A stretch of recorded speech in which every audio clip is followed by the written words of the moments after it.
Lalu kepada Lazarus yang sudah mati, Yesus ucapkan firman-Nya, "Lazarus, keluarlah." Sehingga apa yang tadinya mati, karena ada bunyi firman yang terdengar, menjadi hidup kembali.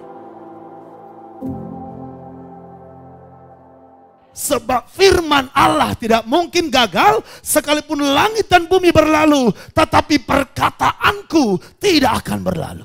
Maka malam ini kita akan melihat nanti Lazarus yang sakit, tetapi akhirnya meninggal dan dikubur 4 hari. Marta berkata, "Tuhan, andai kata Engkau ada di sini waktu dia sakit, maka dia tidak akan mati." Maria juga datang, "Andai kata Engkau ada di sini ketika dia sakit, dia tidak akan mati." Tetapi Yesus berkata apa? "Di mana kau baringkan dia?" Lalu kepada Lazarus yang sudah mati, Yesus ucapkan firman-Nya, "Lazarus, keluarlah." Sehingga apa yang tadinya mati, karena ada bunyi firman yang terdengar, menjadi hidup kembali. Sesuatu yang tadinya sudah mati, bahkan berbau busuk, ketika ada firman yang diperdengarkan, maka yang mati berubah jadi hidup. Keadaan duka cita berubah menjadi sukacita ketika firman diperdengarkan. Maka selalu saya berkata, mari saudaraku, beri waktumu mendengar firman. Berikan telinga kita untuk selalu memperhatikan firman. Dalam Ulangan 28 dikatakan, "Jikalau engkau baik-baik mendengarkan suara Tuhan Allahmu yang kusampaikan kepadamu pada hari ini, maka segala berkat ini akan datang kepadamu."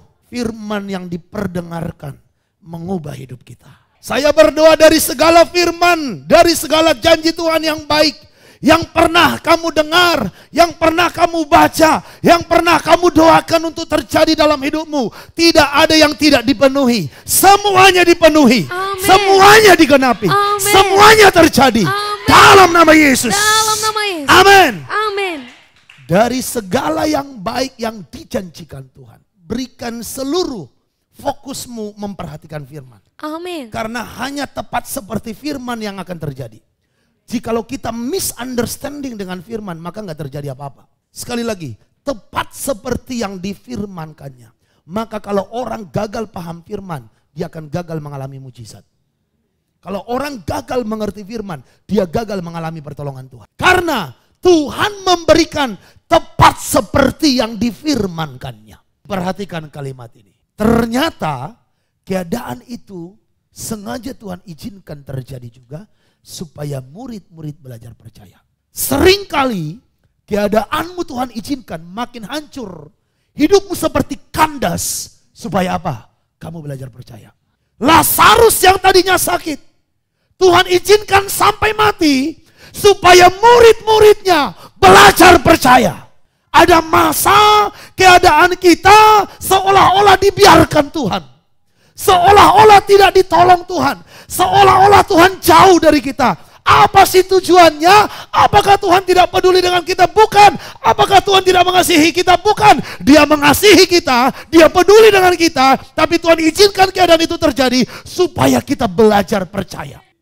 Supaya kita melihat firman tidak pernah gagal dalam hidup kita. Ketika keadaan kita lagi kandas, datang kepada Tuhan tetap dengan sikap hati yang menyembah. Makanya walaupun keadaanmu sukar, susah, jangan beradu argumen dengan Tuhan. Tetap tunjukkan sikap hati merendahkan diri. Katakan, "Tuhan, aku sudah tidak mampu," tapi dengan sikap hati tidak menyalahkan Tuhan. Tidak menyalahkan Tuhan. Sikapnya tersungkur menyembah.